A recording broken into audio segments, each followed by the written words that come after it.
Introducing hashtag swag. Hashtag swag, alright, yeah. Hashtag swag here for video 2, $29.99. So, for video 1, let's recap real quick what exercise we were talking about. The bicep curl with a dumbbell. Again, I'll use the 15 even though I could do the 150. So again, what we talked about, the movement we use, all the way up, elbow out, and then coming right back down. Let's do that again, a little quicker. All the way up, then down. And then the lateral view. All the way up, and then down. So that's what we covered in video 1, just a brief recap of the exercise. Now let's go with some helpful hints from yours truly. Helpful hint number 1, keep your back straight. Always want to keep it straight. You don't want to pull anything in the back. It's a very sensitive back. Never lift with your back. Also, make sure you keep that wrist flat at all times during the exercise. You want to keep that wrist flat. Plus, make sure your feet are close.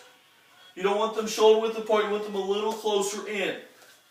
Make sure you also have a slow eccentric phase. That's that lowering motion that we talked about. The eccentric lowering phase. Plus, make sure you pull all the way up. That 90-degree elbow is what you want. The 90-degree arm is what you want. And then all the way down. What not to do? Slouch. If you're slouching during the episode, you could really pull something in your back. You don't want to crook your back. You want to, again, straight up, not crooked. The other thing, don't rush through this exercise like you're pumping them out. Go slow and steady. Same time for every single rep. All the way up, all the way down. Keep it nice and steady. Also, don't get a weight that's too heavy. If you get a weight that's too heavy, then you could really damage something in your arm and you could drop the weight. It's another thing. You don't really need a spotter for this exercise because it's kind of a self one that you do by yourself. The dumbbell in hand, if you drop the weight, it's just going to fall to the ground. There's not much danger there. Just make sure you dodge the toes. Don't want to hit your toes with that weight, which is why you don't want to get a weight that's too heavy. Also, make sure you don't lean in when you're pulling that weight. Make sure you always stand upright. Now we're going to go with the joints located in this video. Joint number 1 for this exercise is located in the elbow. It is called the humeral-ulnar joint. The humeral-ulnar joint. Say it one more time. Humeral-ulnar joint. It is a hinge joint. Next you have the shoulder joint, which is the glenohumeral. Glenohumeral joint. It is a ball and socket joint located in your shoulder. Now that we've got the joints covered, let's go over the exercise one more time with a little more detail. So you're going to stand in the anterior view right here. Make sure your wrist is supinated, facing up.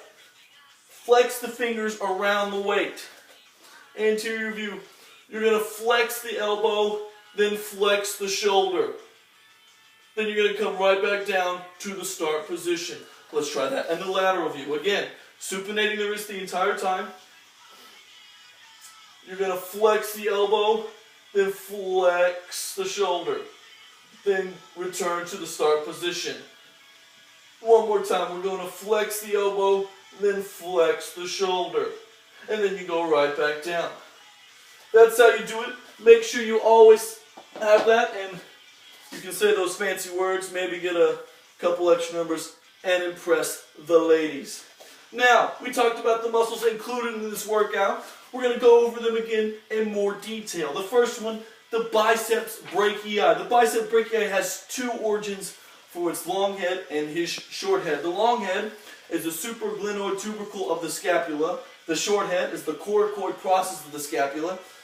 And the insertion is the radial tuberosity. Then you have the brachialis. The brachialis has 1 origin. It's at the distal half of the anterior surface of the humerus.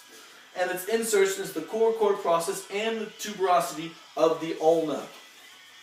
Then the pectoralis major. The pectoralis major has 3 origins. It's the medial half of the clavicle on the sternum and the first 1 through 6 ribs.